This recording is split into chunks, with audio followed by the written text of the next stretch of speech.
عالية الكرة تصل إلى الزوري عرضية القائم البعيد إعداد وهدف يأتي ناصر الشمراني. هدف في الدقيقة 17 هدف للهلال.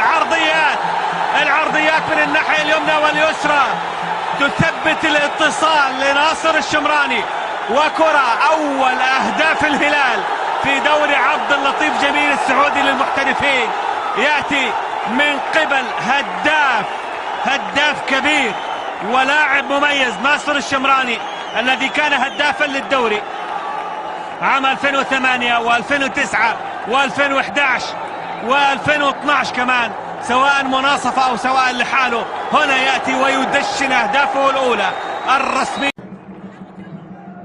العروض وماجد هذه المرة الثالثة ثابتة يا ماجد المرشدي قائد الهلال بعد خروج محمد الشلهوب أعطي الثقة، وبالتالي هو يفرح الجمهور الهلالي بهدف ثاني في الدقيقة 35. ماجد يشير إلى سامي الجابر، وشوفوا التقدم الثالث اللي قدم للرائد بهدفين مقابل هدف واحد مع الدقائق العشر الأخيرة. احنا هنا الهلال يتقدم على العروبة بهدفين مقابل لا شيء. 5 أهداف اليوم بالإضافة لل8 حقت البارح، وهنا الثالثة. يا الله يا